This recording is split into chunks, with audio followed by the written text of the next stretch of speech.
Dr. David Perlmutter here, and welcome to the program. You know, we spend a lot of time talking about getting exercise. Certainly aerobic exercise has its benefits. We've talked about that a lot. We know that flexibility is important. Resistance exercise, very important as well. But, you know, we don't really spend a lot of time talking about the positions and our postures in our day-to-day activities in terms of their importance. But it turns out that this is actually a very, very important topic. Let me read you a quote from the book that we're going to be looking into today. Here's the quote. The way you move impacts every aspect of your life and can be leveraged to make you feel stronger, more confident, and at home in your body. Well, who wouldn't want to do that? The book we're going to be looking at today is called The Align Method by my good friend Aaron Alexander. And he is not just the author of this really terrific book, but he's also the founder of the whole idea of alignment, and as described by the Align Method.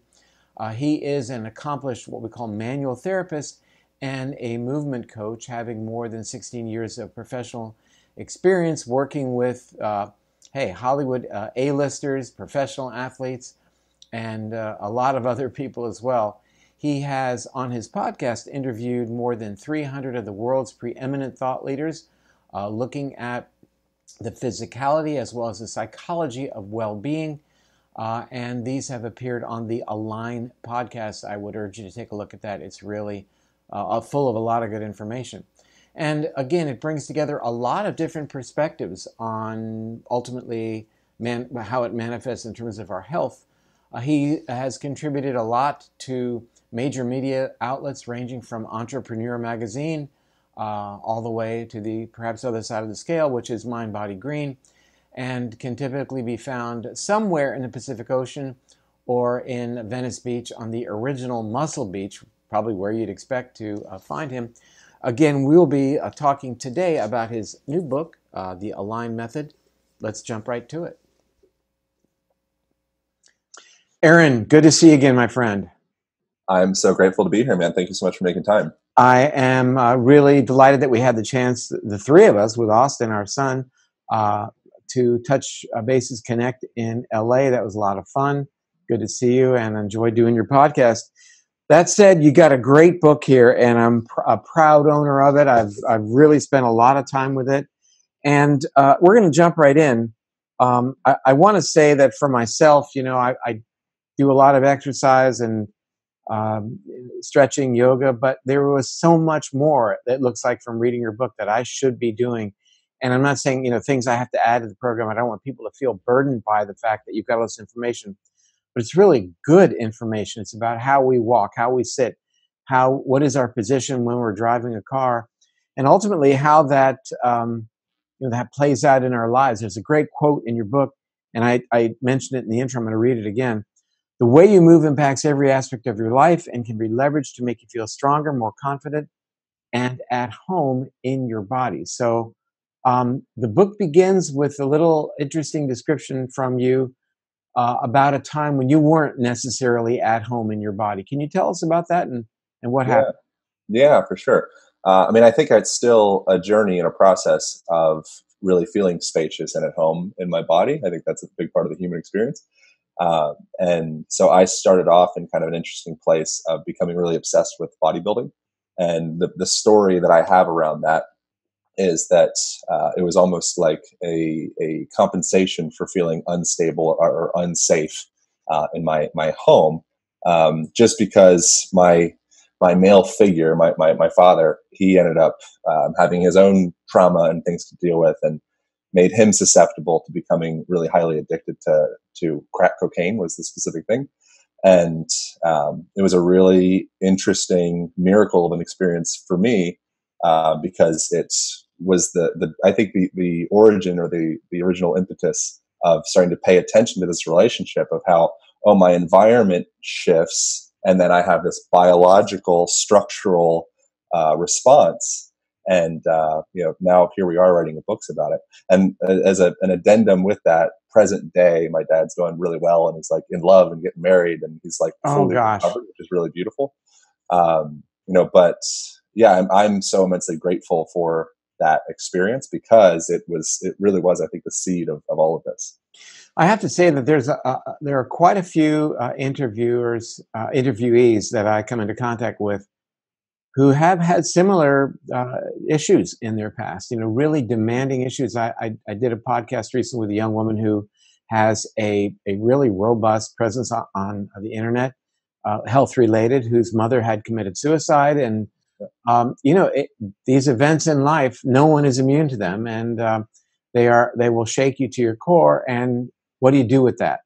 Yeah, Do you remain, in your case, perhaps really obsessed with certain things, your body morphology, as it were, or do you take the lesson and make the lemonade out of the lemon? So you obviously did the latter.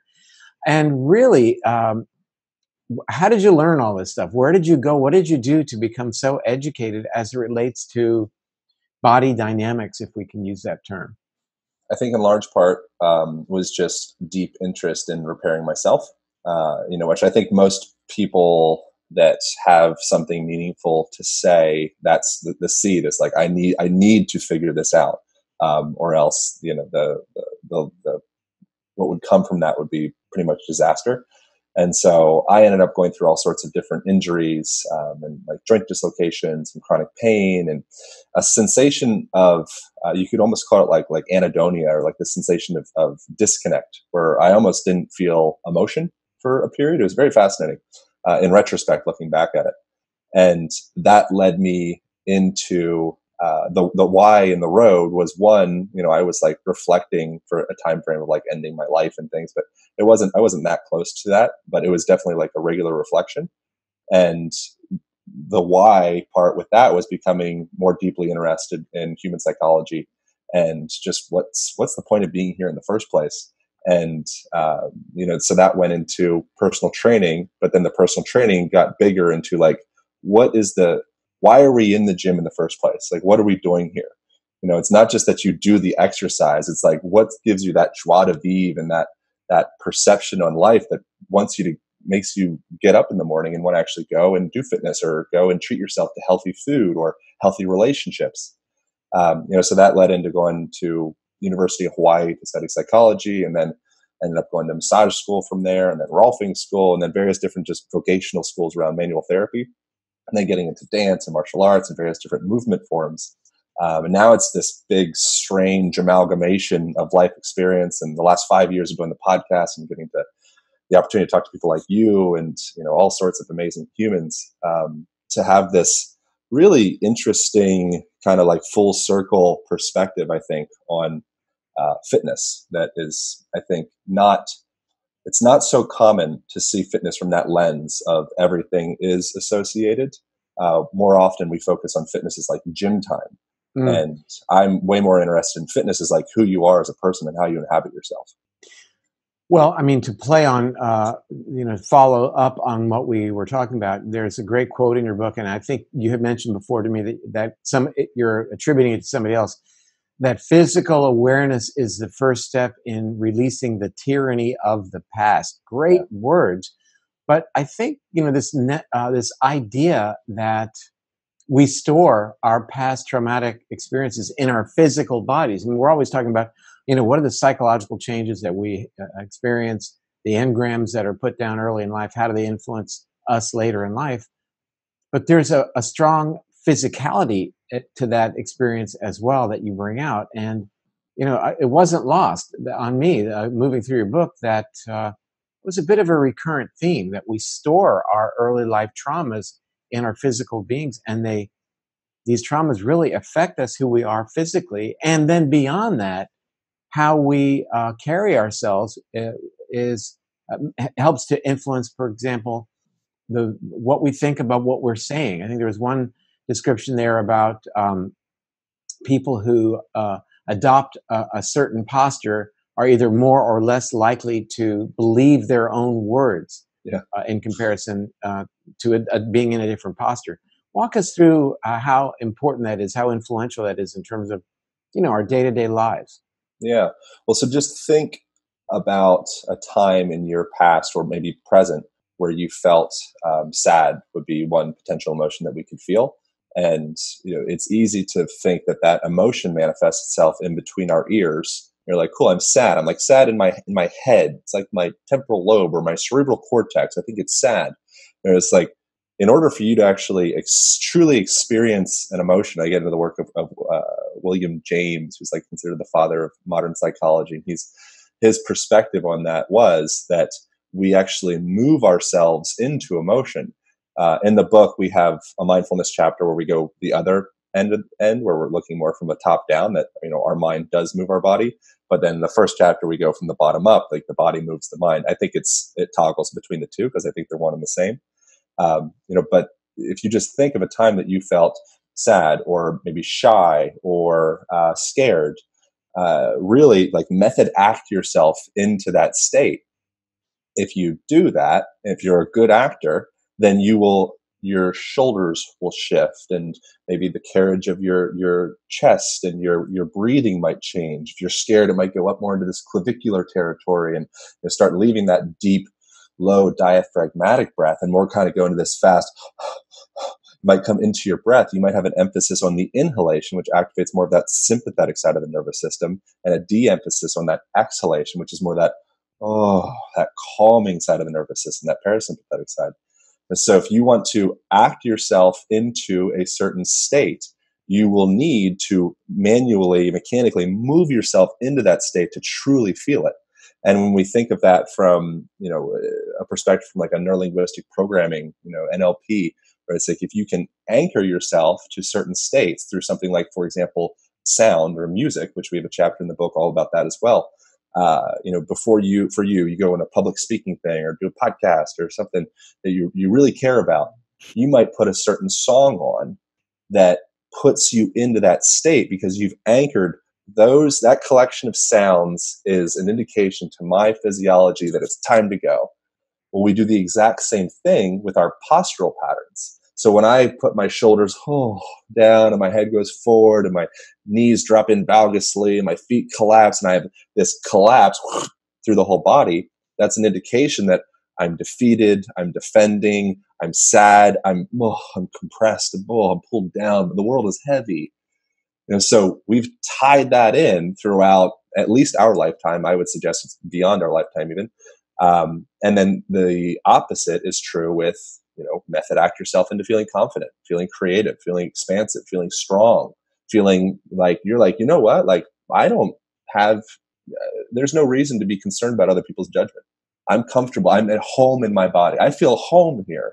And if you can start to emanate that, all of a sudden you become magnetic because everybody wants to feel home. And so when you walk into someone's physical home and it's like, it's got this balance and feng shui and it feels spacious and light and expansive, everyone goes, wow, it feels good. That's your body.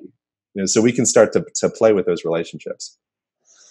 One part of, and that last description was really, that was really interesting stuff. I really was enjoying that. Before I get to my next question, I'm just thinking that, we have these engrams laid down in our brains from early life experiences, and we can call them up via positioning our bodies in ways that emulate the body position during those when those engrams were encoded.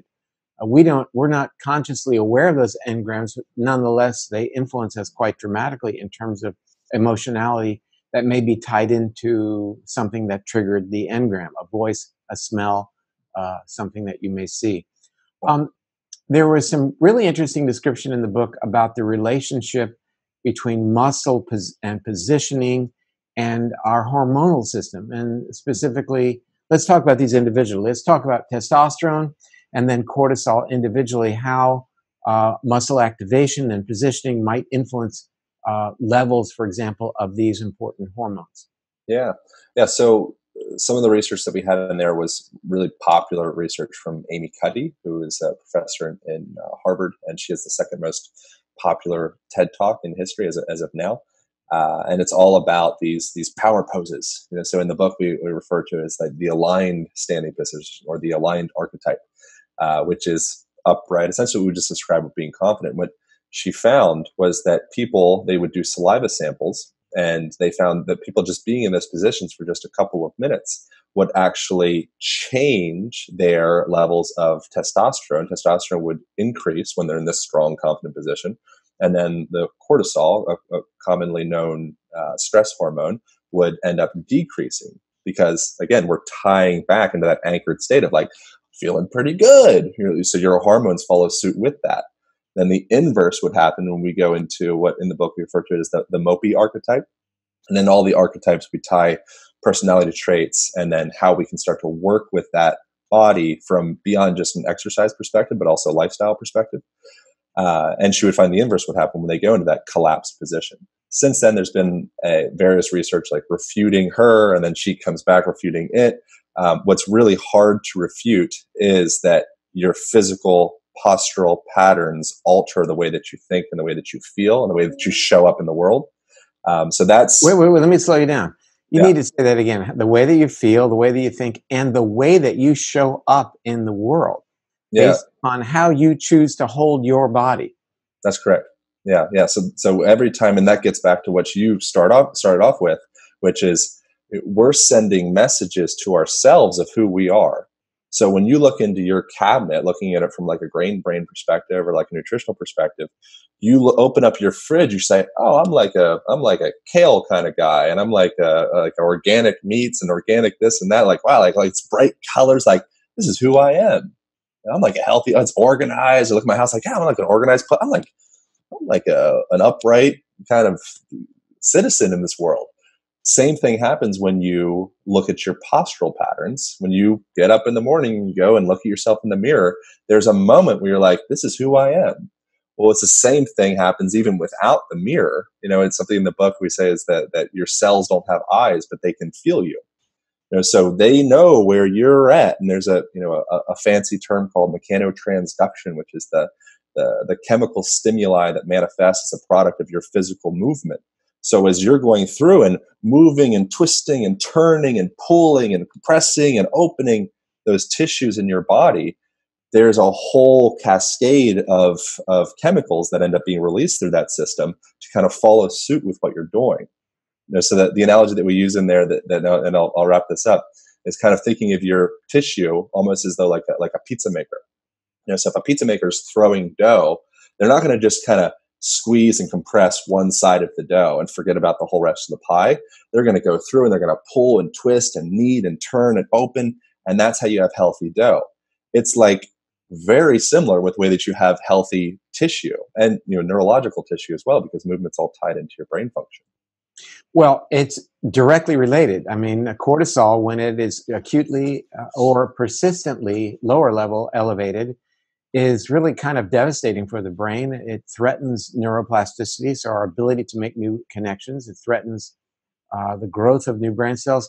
But in a new context, we have discovered that cortisol actually threatens our connection between the prefrontal cortex, the good decision maker, and the area called the amygdala, which is involved in more impulsivity. So I just published a blog on yoga, for example, and how it's beneficial for the brain. And I think this is certainly one mechanism. I would say reduction of inflammation might well be the other, both acting in a very similar way. But it really gives another tool to all of our viewers in terms of the tool to accomplish the task of lowering that stress hormone, cortisol, and that is the adoption of the poses that you are describing in the book. My two favorites were Warrior 1 and Warrior 2 before I read your book.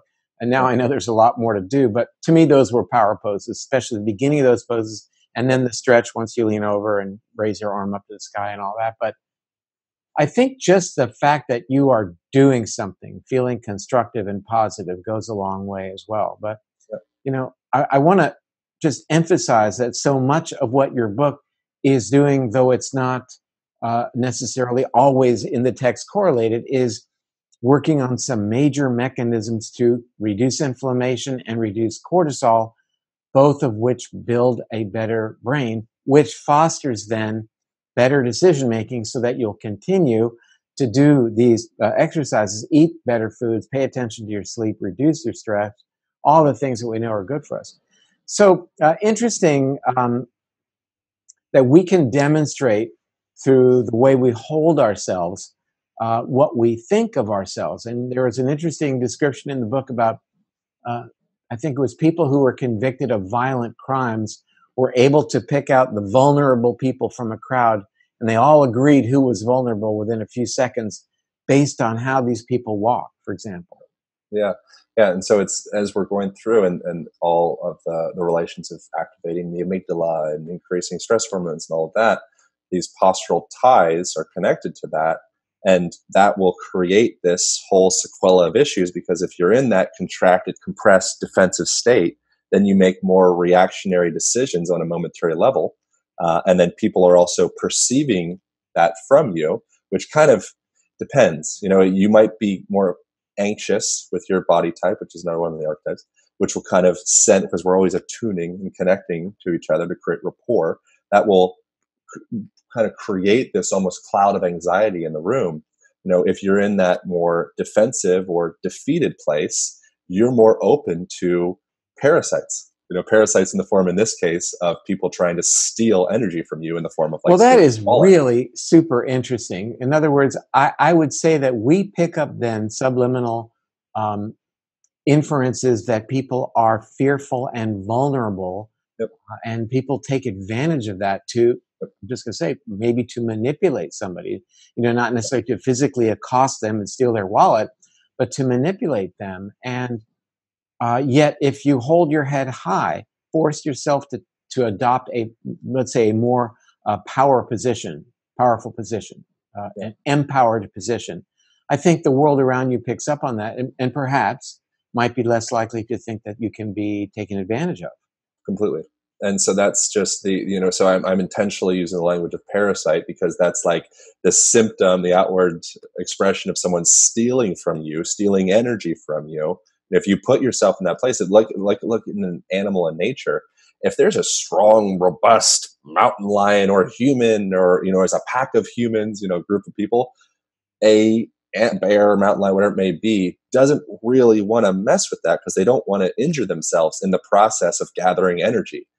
So if you go through and you're like, man, I just feel good, I'm resourced, and you move in that way, people identify with that and they say, oh, I want to be on his team. I don't want to take from that person. I want to be on their team because they're a well resourced, structured human being. Then it's like, man, I don't get it. Why it's like things just go my way. What is the deal? And why do things always happen in threes? It's like when it rains, it pours. It's like, well, maybe it rained, you stubbed your toe, you lost your wallet, you lost your phone, and then, you go into that reactionary, collapsed victim state. And now all of a sudden, all the parasites come because it's like, okay, now's the time to attack. And so if we can maintain that, like this idea is much bigger than the way that you do bicep curls and the way that you do pull-ups. And the way that you do those movements will actually develop your structure, which then develops your personality and then develops your outlook on the world, other people's perception of you, and your life.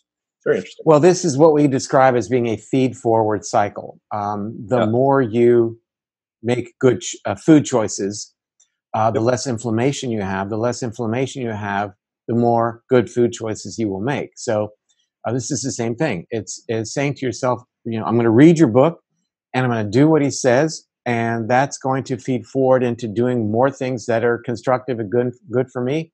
And the world will respond differently to me if I align myself, if I hold myself, comport myself in a certain way. Mm-hmm. It's really amazing. In the world of academia, there's sort of a sense that, well, there's exercise. Yeah, either it's resistance exercise, stretching, or aerobic. But then all the important stuff is, the nutrition and the biochemistry. And what you've really taught us is that this is absolutely the third leg of the stool here. This is as important, influencing our chemistry, influencing what goes on upstairs. So it's really super important stuff. And it's a great book. I appreciate it. I really appreciate you. Yeah, just a little add-on with that. I would suggest that our nutritional decisions, which you've already kind of touched on this, but our nutritional decisions are in large part based around our level of self-worth and our identity. So the story that we tell about ourselves. So what we're saying now, and we're starting to, I think we all get it at this point. We're kind of painting our story throughout our movements during the day. And so you can kind of think of like, I think an interesting perspective on your momentary movement decisions is think of life as more like a dance, and think of language as more like songs. And so right now there's all sorts of things, there's the research that we have in the book of Albert Morabian, and the UCLA professor from the 70s came up with the 55-38-7 principle. So 55% of our communication comes from body language, 38 is the tonality of our voice, and then the 7% is the actual words that we're speaking. So throughout the day, we can kind of tune our nervous systems, and I would suggest even tune our identity structure, who we think we are, based off of our momentary movement decisions. And then that will take you out, if we go in more like that aligned archetype, out of that reactionary state, which all of a sudden, when we are stressed out, when we're underslept, when we're in that kind of reactionary place I'm describing, that's when you reach out for the cake. That's when you reach out for the, oh, it's midnight, I know I shouldn't eat, but man, I really love a Snickers bar right now. I'm really amazed. Place, you don't do that. I totally get it. We just published our book, Brainwash, and it is a total review of exactly what you're talking about, how lack of adequate sleep, eating a pro-inflammatory diet, not exercising, involving yourself with stress, all of those things lock us into an impulsive decision-making model. And that relates to then the foods we eat. We do eat the wrong foods. We do make bad lifestyle choices when we are locked into amygdala-based, impulsive, self-centered behavior, only thinking about momentary gratification, as opposed to locking into the prefrontal cortex that is the adult in the room, allows us to be more empathetic and compassionate and think about the future consequences of all of our decisions, not just what we eat, but how we invest our money, how we care for other people, how we even care for the planet. So what and a great day for me to realize another entry point here. This is so exciting.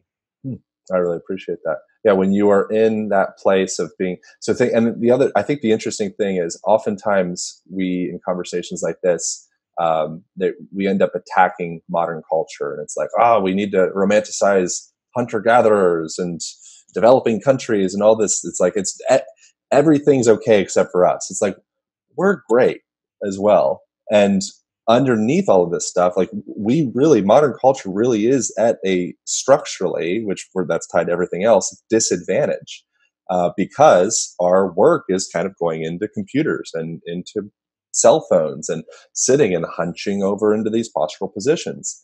And we, through just a little bit of know-how, which we break down in the book, obviously, we can start to be smarter than this collapsed structural mold. And it's not complicated. All the principles that we have in there, it's like, I use the analogy of a golfer swinging at a golf ball, and the club face, when it first contacts that ball, if it's off even a millimeter, you won't notice the shift in the first 20, 30, 40 yards. But then after 80 yards, 100 yards, 140 yards, you're like, oh, like that's where that ball lands. So it's a great analogy. It's been said that sitting is the new smoking. Yeah. And for our viewers, I would urge you to look back at the podcast we did with Kelly Starrett, who actually wrote your foreword in your book, I believe. Yeah, he's a bud. Also very, very empowering information. Well, let me thank you for your time today, and thanks for all this information for our viewers. It's really very, very important. I mean, to think that we can just gain such advantage by paying attention to our body positioning. And boy, you make it really easy. But there was a great quote that you said that it's not going to be easy.